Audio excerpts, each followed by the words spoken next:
my big one, which I refer to, is kind of helping with vendor evaluation, helping to put a kind of business plan in to establish like a netting optimization or an intercompany lending setup. Welcome to Actualizing Success. In this podcast series, our in-house advisors discuss today's finance and technology topics with an emphasis on solutions that embrace tomorrow. Hello, everyone. Welcome to our podcast. I'm excited to share that this is what we've been discussing internally. What are the key Treasury focus areas for 2024? I have with me Chad Wekelo, principal at Actualize, and Paul Baram, the head of our UK office. Just looking back, what happened in 2023? What is leading some of those initiatives that we see more demand for 2024? Earlier in the year, we have the bank issues, and we continue to see struggles because of interest rate hikes. We saw the SFB fallout. We saw the UBS and Credit Suisse situation in Europe, where they had to make strategic partnerships to keep it moving forward. We saw the US government with some challenging rating situations and interest rate hikes, making access to cash a lot harder and definitely costly for most companies. We also saw some new payment methods coming along. We have in the US RTP, we have FedNow, we have in Europe SEPA also coming with a more real time, and that's just going to continue to evolve. We also looking ahead, everybody's trying to get ahead of the ISO transition as getting into new formats, the ISO 222, transition, the big scare in the market. We're looking at transitioning out the MT940. So what are companies doing? So I'll have my colleagues speaking a bit more about that. That's what is really going to set the stage for 2024. So I'm going to turn the questions for Chad from those events. What are the key areas that Treasury should be looking at? What is going to be more relevant, and how they can prioritize better? Yeah, well, with all the turmoil in the banking industry, as you referenced in 2023, what we're seeing is a lot of clients are reevaluating their banking relationships, and as well as the services provided in those. So some of the key points that we see is that people need to consider, who are they banking with? Do they have enough coverage and redundancy across their platform and relationships that they can shift things and still be operationally efficient if things change from a risk perspective? And, I think a lot of clients didn't really have that in place and felt some pain from that in 2023. And so they're reevaluating those relationships. What we would say, and what we're seeing in some cases, is as people are reevaluating those relationships, they're really focused on the services as well. And so, anytime you have an opportunity or you're going through a reevaluation of some of your banking relationships, you really should look at trying to optimize some of your liquidity structures, how you're managing your funds, what different type of structures do you have in place that you can manage, you can optimize. And that sort of fits nicely as well with the rate environment. So as the rates increase, obviously, cash becomes much more important in how you're managing it, how you can potentially achieve higher returns on it. And so when companies are going through those relationships and evaluations, really, we encourage them to really think about their overall liquidity structure and evaluate that, talk up to their banking partners about what services are available, what tools can they leverage, whether it be some type of cash concentration, notional pooling structures, leveraging, I guess on the more complex side, thinking about an in-house bank, which some of these structures actually will feed up into, but really trying to optimize that liquidity structure as they evaluate their overall banking relationship, which we see a large number of our clients doing now, given the events of 2023. So that's a great point, Chad. And I also see a lot of companies transitioning to a notional pooling to really take advantage from a global perspective of those cash located in different countries and jurisdictions. Paul, can you talk a bit about when it comes to payments and ISO 20022? Certainly. I guess I could start by saying, how long have I got? Although I do know the answer to that question. The point, I suppose, is that under a kind of simple banner of payments, there's just a number of different threads that are all kind of pulling in different directions. And as you mentioned, Priscilla, it's something we talk about a lot. We've gone to the point of kind of building an offering around payment strategy in terms of pulling all these threads together. We pick them apart a little bit. You started with ISO. So in Europe in particular, we're used to a world of MT messaging. You speak to anyone and they say, oh, MT940, that's my end of day bank statement. Well, that world will change. If we believe the dates, it will change November 2025 as we move into a kind of a new paradigm of MX messaging using XML, which is a lot kind of richer. So on the face of it, simple, right? Was one thing, is now another thing. But it leads us into linking back to, you mentioned payment methods. Well, the payment messages can be a lot richer. And if they can be a lot richer, then we can do a lot more with those payment messages, both in terms of sort of tracking information, as well as being able to kind of help with reconciliation. So this ISO, which is just kind of a one word, it means a lot of impact, both in terms of the formats and the process to get that data. Part of that, for instance, is purpose of payment, which is now becoming mandatory in ever more destinations. Not something we really used to think about, and we do. The real-time nature of payments, as you mentioned, Priscilla, with RTP, FedNow in the States, with SEPA real-time in Europe. That's a change, and commensurate with that, a move from end-of-day payments, end-of-day statements, I should say, to intraday statements. That will change as well. So there's a lot just to get our head around there. TMSs will need to adapt, and operating processes will need to adapt to take advantage of it. And we really encourage people to kind of think ahead of that, try and be first movers in that space rather than wait to the last possible moment when the banks turn around and tell you. We kicked off a number of projects in the last couple of weeks, and it's interesting now to sort of see where the banks are positioning, and they're starting to tell clients, hey, why not go to the new statement formats, the new payment formats immediately. And that's not even to talk about the trend to APIs, which I guess will kind of pass. Just moving it on from kind of the formats and that kind of world, just sort of more operationally, we see a lot more focus on fraud challenge and sanction screening. It's going in the broader world, and then fraud both from an operational control as well as true fraud. So we see that as a trend. A lot of the TMSs have these modules built in as optional pieces. We like to see that adopted. And you put all those things together, and hopefully you have the bones of a really solid payment strategy. Yeah, sorry, I just want to chime in real quick.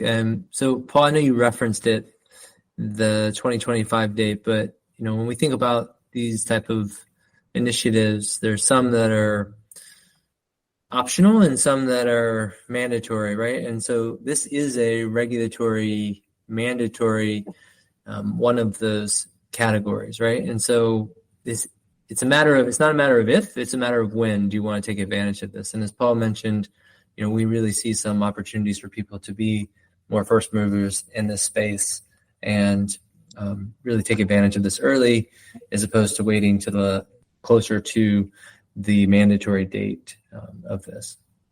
Yeah, well said. Thank you. Yeah, the earlier adoption also, we have to remember the banks are going to be, imagine every client calling their banks, right? So if you're the ones calling earlier, you're probably going to get more attention. So that's also, it takes few parties to make this project effective. All right. So in the area of technology, Chad, do you want to talk a bit more about what do you see that is going to pull the focus for 2024? Yeah, I mean, if we think about the underlying problem, we still predominantly, you talk to anybody on the Treasury side, the cash visibility seems to be the number one challenge that's out there, and that people are still trying to solve, which we think we'd have a better answer for that than we do, which actually is where I sort of come to technology, right? And so, when people are thinking about technology, they're really hopeful that some of the technology advances around the digital space will help them achieve some of these things that have been harder to achieve than you would think, right? I mean, if you think about, people are still asking the question of, why can I get access and make a payment more from a consumer to consumer side very easily, but on the corporate side, I have 8,000 documents that I have to fill out, and I have to get signatures, and sometimes I have to get physical signatures. I have to walk things into the banks, and there's no shortage of issues there. And so, how can technology potentially solve some of those problems? As we think about it, the biggest thing that we're seeing is interest in APIs and the more seamless communication of data between the clients and their banking partners, not only, and other areas of the organization as well, but predominantly the highest priority seems to be on the banking side. And so, while our view, or my view, I should say, on the APIs is that I think it will really be a game changer. The problem is the adoption rate is much slower than I think people realize. What's happening, and we see, is that banks are really promoting this. Some of the technology vendors are promoting this. And so clients come to us and they're very excited and they think this is going to solve all their problems. But what we're finding still is that there's a very fragmented adoption across the industry, even for banks who are claiming to be API ready. That's only for a subset of their business. And so it's sort of a little bit of a misguided comment, because yes, they support APIs, but if you want to do international payments, maybe they don't support it. They only support it for real time, or they only support it. In some cases, we're seeing people are like, oh, we're only using it for intraday, but for prior day, you still have to use a legacy platform. And so those are limitations that make it less desirable. And so we really need to see a broader usage and a broader rollout of APIs across the full set of services, if we're talking about the banking side, for people to take advantage of it. So I guess what I would encourage our clients to do is, if banks are telling them they have all this new functionality around APIs and connectivity in real time, I think they just need to ask more questions and ask them for a full list of the APIs that are supported within the organization. On the technology side, there's, if I move on past the APIs, there's just a lot of movement, and, there's more and more data that clients want to take advantage of, whether that be internal data, whether it be external data, and figuring out how to harness that data and then utilize it from a reporting and decisioning perspective is a real challenge that clients are still struggling with. We see a lot of movement, whether it be acquisitions. We're also seeing on the other side divestitures. And so the organizations are constantly changing. So, how do you build an infrastructure that you can support a constantly changing and evolving infrastructure? And that's a challenge that we see a lot of clients having, and why they struggle to sort of master that is that it's a moving target. And so, thinking about platforms and technologies that are more fungible or more flexible to sort of onboard some of this new activity is an area that we're seeing a focus on, and some capabilities in the technology side around that. On the back end reporting, there's a lot of clients we're seeing build out more reporting repositories to try to get that answer without having to build all the internal infrastructure on the front end. On the banking side, we already talked about some of the capabilities of what we're seeing. But there's just a lot of movement in the industry, and the data and harnessing that is the challenge that we see people trying to solve, and technology being a facilitator of that. And we cannot underestimate, right, the effort on technology. Sometimes we see, rushed implementations, lack of adoption and training, right? So those are areas that can be mitigated with the proper plan. So having the technology in support of all those things, the M&A activity, and then forecasting, I see a huge demand, but you cannot keep doing forecasting of the way we're doing on 1998, right? So it needs to evolve, and technology has evolved in that area in support of proper forecasting and better working capital analysis. One item I would say there is planning. I guess, if you're thinking about a technology program, it seems very simple, but you really need to have a clear vision of where you want to go. And I would say a lot of people don't spend that time up front doing that as part of the planning. And it's hard to be successful if you don't know what your ultimate objective is. Yeah. So another item that I think is worth bringing up is I can probably tell a client that does not struggle with intercompany activity. And again, like similar to what we're talking about, there are better ways of managing intercompany.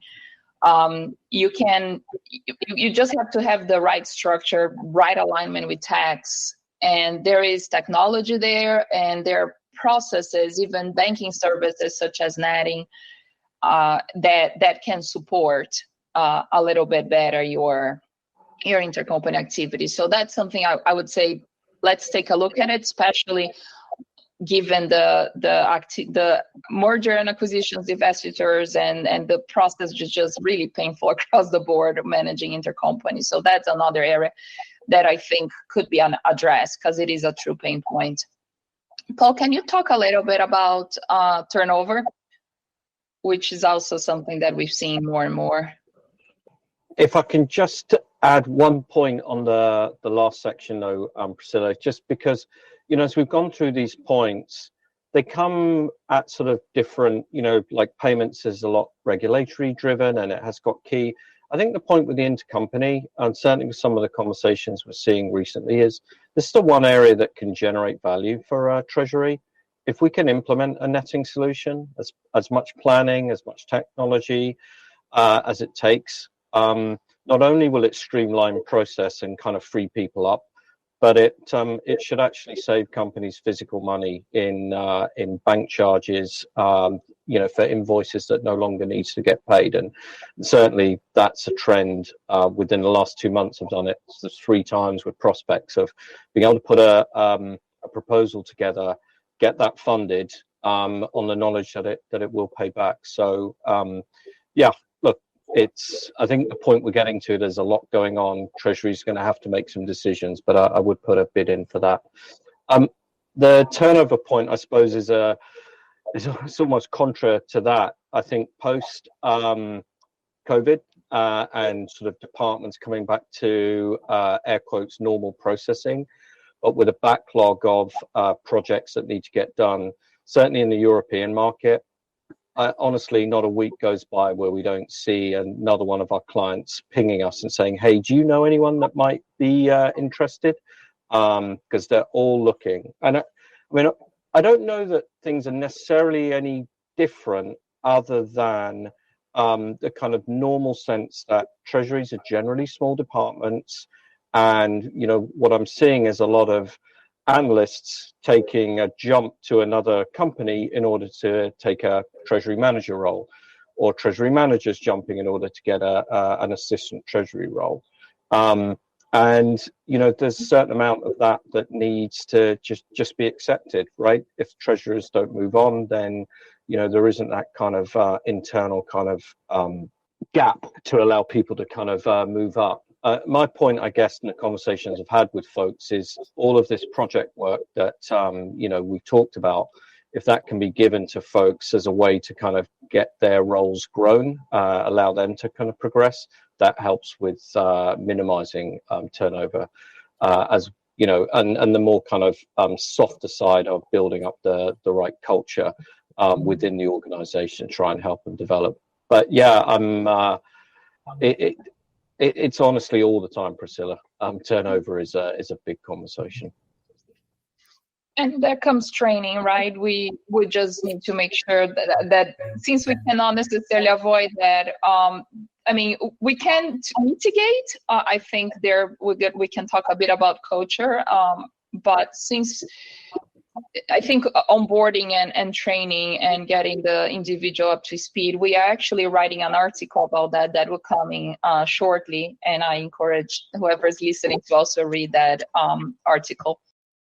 It is very interesting, right? How much strategic Treasury has become, all those cost savings, process improvement, and really driving a lot of internal initiatives that doesn't only help Treasury, but the entire finance group as a whole.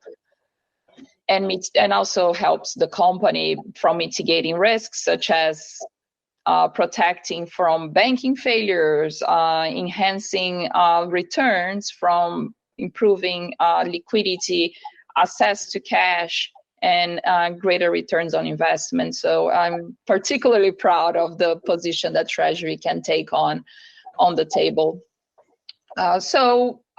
Obviously, being as a consulting firm, we are here to support our clients. Like, we are here to help through the great advantage, I think, of being in this side is that we see all those projects. We help with that. We see all those projects. We help assisting clients getting through it, and we do that 100 times, right? So I think we also learn from experience. And also, it's part of our job to be in sync and know what is the latest and greatest all the time. As far as, how can we help? We do have, our focus is always on people, process, and technology, right? We believe that those three things come together. And we are in support of the people and processes in Treasury. We also help, we have a ton of technology projects. What we do, we work with your banks, we streamline the relationships, we set up pooling structures, analyze what is the optimal liquidity from both physical pooling, notional pooling, enhance intercompany activity. I think the processes of intercompany, I can tell you a company that I worked with that couldn't be improved. So we do have a lot of those initiatives around intercompany. Preparation for the ISO 20022, we do already have projects that are carved for next year to start that. And as we mentioned earlier, it is to a great benefit to adopt that earlier, because you don't want to be the last one trying to call the bank who is going to be busy with the other thousands of clients, and that will be challenging. And again, like, the date can be pushed, but it's happening, right? And I think you can also start thinking about your AR processes, because you will get better data, so you can do better cash applications. So it's definitely an enhancement in the industry. It's long overdue. We talked about earlier about the establishing a netting center. So that in itself is such a great cost and savings, and it mitigates. It saves a lot of time. It saves costs, banking fees, and it's just an overall project that, if companies have not taken it, give us a call. We can support you through the process. And I think, as addressing turnover, like, how companies think of, like, oh, well, so-and-so left, and how do we go about it? We do have a whole group in our company that manage, if we call culture infusion, and that has transformed Actualize, and we truly pushing that out to clients to help transform your organization. So it's really based on collaboration, team effectiveness, staff satisfaction, retention, and I would also encourage people to learn more about that. Look at our website. Paul, what else do you think we should bring up here? Like, where else can Actualize help on those 2025 and 2024 initiatives? You know what? I think you pretty much covered it, Priscilla. I guess maybe we plug some of the work that we've been doing recently. The 2022 is kind of a particular baby of mine. We've written a white paper. We've put that up and actually a previous podcast. So I give that another plug. On the intercompany and netting, as you say, my big one, which I refer to, is kind of helping with vendor evaluation, helping to put a kind of business plan in to establish like a netting optimization or an intercompany lending setup. So let's give those a go. Excellent. Well, thank you, everyone. Thank you, Paul. Thank you, Chad. And see you, everyone, in 2024. Talk to you next time. Thanks for joining us for today's episode of Actualizing Success. Make sure to visit us online at www.actualizeconsulting.com, where you can explore our service offerings. Don't forget to subscribe to the show on iTunes, Spotify, or your preferred platform. If you've enjoyed what we talked about today, please consider leaving a review and following us on LinkedIn. If you have any questions or would like to share your opinions with us, please send us a note at podcast@actualizeconsulting.com. We look forward to hearing from you.